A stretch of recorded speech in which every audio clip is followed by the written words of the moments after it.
ご理解第53節。信心すれば目に見えるおかげより目に見えぬおかげが多い。知ったおかげより知らぬおかげが多いぞ。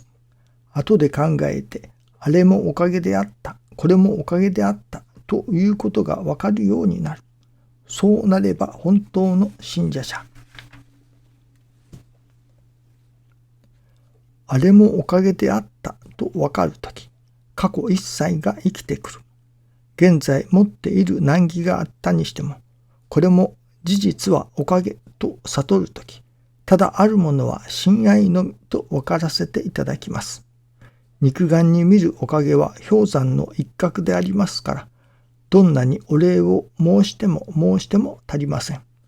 過去も現在も一切がおかげと分かる本当の信者を目指しましょう。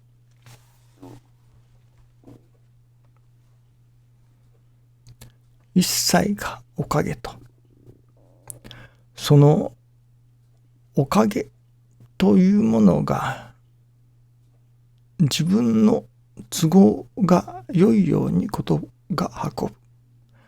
普通はこれをおかげだと言いますけれども、その自分にとって都合の悪いこと、これもおかげだといただけれるようになるというのか、実感として感じるようになる。そのためにはどういう信心をさせていただけばよいか。それは私どもの意識が変わってこなければならないように思いますね。今朝いただきますのは、その信心生活と生活信心というのがありますけれども、いわゆる普通は生活が楽になるように、難儀からそれこそ無病息災、家内安全ですか。いわゆる難儀から逃れたい、あるいは難儀を解決してもらいたいというその生活が楽になることのために信心をさせていただくというのが普通ですけれども、それを意識を変えていかなければならない。その生活のための信心から、いや、信心をさせていただくために生活があるのだと。何のために生きているのか。生きているために、生きるために信心をさせていただく。生活が楽になるために、いわば楽になるおかげをいただくために、その信心をさせていただく。というのではなく、信心をする。その信心を進めるために日々の生活がある。信心のために今日一日がある。信心のために生かされている。といったような信心のために生活がある。という意識に変わっていかなければならないと。そこに人間の真の助かりがある。幸せがある。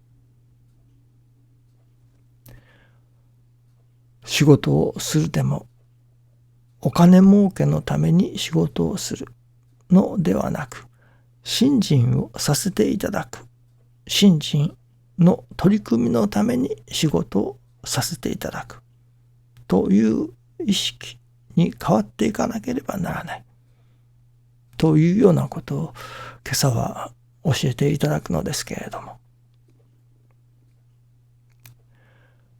ついつい私ども日常生活の中で自分の意に沿わないことがあったりいたしますと、相手の人を責めようといたします。今朝もそういうことがありましたけれども、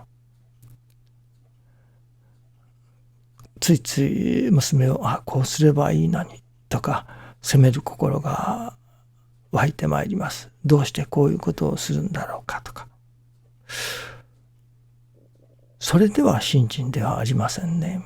では、いや、これは神様が私の改まりの材料とさせていただく。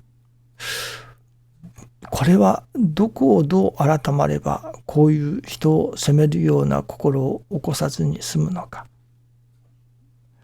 その人を責める心を作っている元は自分にあるわけですね。例えば、ここにこういうものを置いといたのにないじゃないかと。誰かどこかに動かしたのかと。どこにあったんだと。ついつい人を責めたくなります。いや、これはそこに物を置いておいた私が悪いのだと。もっと別の分かりやすいところに置いとけばよかったと。いわば一切を自分の改まりのこととしていただいていく。お客さんから苦情がある。苦情を言うお客さんが悪いのではない。何が苦情の元になったのか。苦情を言われるようなことを何か私がしていたのではないか。そのどこをどう改まったらその苦情が出なくなるのか。いわば一切を自らの改まりの材料としていく。そういうものが信心、生活なのではないでしょうかね。信心に取り組む、自らの心を磨くことに取り組むというのでしょうか。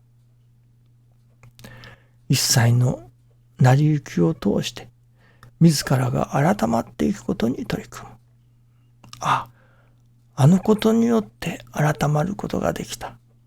あのことによって人を責める心に責めている自分に気づかせていただき、責めずに済む方法はないものかと、改まらせていただいた。これで人を責めずに済むだろうといったような、何というのでしょうかね。自らの一切を自らの改まりの材料とさせていただき、その改まることに取り組ませていただく。そしてその改まることに喜びを感じる。信心の手応えを感じる。自らの心が変わっていくことに信心の喜びを感じる。となったときに、その自らの心が心を改めること、改まったこと、それがおかげだと。あのことのおかげでここを改まることができた。このことのおかげでここの自分の至らないところに気づかせていただき、改まらせていただくことができた。という生活ではないでしょうかね。信心生活とは結局改まりの生活だとも言えるのではないでしょうかね。